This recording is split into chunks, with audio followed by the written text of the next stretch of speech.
മറ്റു വാർത്തകളിലേക്ക്. പഹൽഗാം ഭീകരാക്രമണത്തിന്റെ പശ്ചാത്തലത്തിൽ മാധ്യമങ്ങൾക്ക് നിർദ്ദേശങ്ങൾ നൽകി കേന്ദ്ര വാർത്താവിതരണ പ്രക്ഷേപണ മന്ത്രാലയം.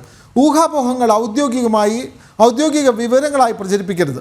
ദേശീയ സുരക്ഷയുടെ അടിസ്ഥാനത്തിലുള്ള പ്രതിരോധ പ്രവർത്തനങ്ങളുടെയും സുരക്ഷാ സേനയുടെ നീക്കങ്ങളുടെയും തത്സമയ സംരക്ഷണം ഒഴിവാക്കണമെന്നും വാർത്താവിതരണ മന്ത്രാലയം വ്യക്തമാക്കി. വിവരങ്ങളുമായി ജിഷ്ണു കൃഷ്ണൻ ചേരുന്നു. ജിഷ്ണു, കേന്ദ്ര വാർത്താ പ്രക്ഷേപണ മന്ത്രാലയമാണ് ഇത്തരത്തിൽ ഒരു നിർദ്ദേശം പുറപ്പെടുവിക്കുന്നത്. ഊഹാപോഹങ്ങൾ പ്രചരിപ്പിക്കാൻ പാടില്ല, തെറ്റായ വിവരങ്ങൾ സംപ്രേഷണം ചെയ്യാനോ അച്ചടിക്കാനോ പാടില്ല. അത്തരത്തിലുള്ളൊരു നിർദ്ദേശമല്ലേ കേന്ദ്ര വാർത്താവിതരണ പ്രക്ഷേപണ മന്ത്രാലയം മുന്നോട്ട് വെക്കുന്നത്?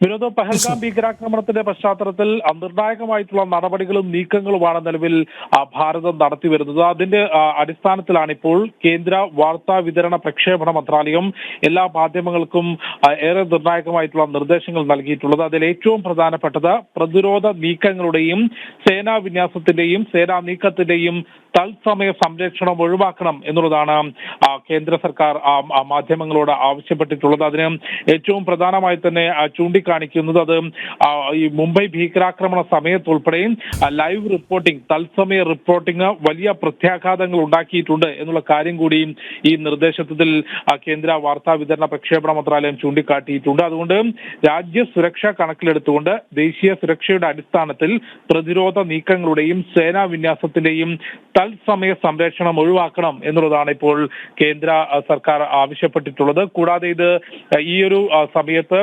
ഊഹാപോഹങ്ങൾ അല്ലെങ്കിൽ അടിസ്ഥാനരഹിതമായ വാർത്തകൾ അത് ഔദ്യോഗിക വിവരമാണ് എന്ന രീതിയിലുള്ള പ്രചരണം നടത്തരുത്. നമുക്കറിയാം, രാജ്യം വിവിധ തരത്തിലുള്ള നീക്കങ്ങൾ ഈ വിഷയവുമായി ബന്ധപ്പെട്ട് നടത്തുന്നുണ്ട്. അതിൽ സർക്കാരിന്റെ ഭാഗത്ത് അല്ലെങ്കിൽ രാജ്യത്തിന്റെ ഔദ്യോഗിക വിവരം എന്നുള്ള രീതിയിൽ ഊഹാപോഹങ്ങൾ വാർത്തകളായി പ്രചരിപ്പിക്കരുത് എന്നുള്ളതാണ് ആവശ്യപ്പെട്ടിട്ടുള്ളത്. കൂടാതെ വളരെ വ്യക്തമായി ഇത് റീൽസ് ടൈം അല്ല എന്നുള്ള കാര്യം കൂടി വാർത്താ വിതരണ പ്രക്ഷേപണ മന്ത്രാലയത്തിന്റെ ഈ നിർദ്ദേശത്തിൽ ചൂണ്ടിക്കാട്ടിയിട്ടുണ്ട്. അത്തരത്തിൽ സോഷ്യൽ മീഡിയ ഉപയോഗിക്കുന്നവരും എല്ലാ വാർത്താ ഏജൻസികളും മാധ്യമ പ്ലാറ്റ്ഫോമുകളും ഇത്തരത്തിൽ നിയമങ്ങളും ചട്ടങ്ങളും പാലിക്കാൻ തയ്യാറാകണമെന്നും രാജ്യത്തിന്റെ സുരക്ഷ കണക്കിലെടുത്ത് ഉത്തരവാദിത്വത്തോടു കൂടി പെരുമാറണം എന്നുള്ളതുമാണ് കേന്ദ്ര സർക്കാർ ആവശ്യപ്പെട്ടിട്ടുള്ളത്. വിനോദ്, തീർച്ചയായും കേന്ദ്ര വാർത്താ പ്രക്ഷേപണ മന്ത്രാലയമാണ് പഹൽഗാം ഭീകരാക്രമണവുമായി ബന്ധപ്പെട്ട തത്സമയ സംരക്ഷണങ്ങൾ ചെയ്യുമ്പോൾ കൂടുതൽ ജാഗ്രത പാലിക്കണം, ഊഹാപോഹങ്ങൾ പ്രചരിപ്പിക്കാൻ പാടില്ല തുടങ്ങിയ കർശന നിർദ്ദേശങ്ങൾ പുറപ്പെടുവിച്ചിട്ടുള്ളത്. വിവരങ്ങൾ നൽകുകയായിരുന്നു ഡൽഹിയിൽ നിന്നും ജിഷ്ണു കൃഷ്ണൻ.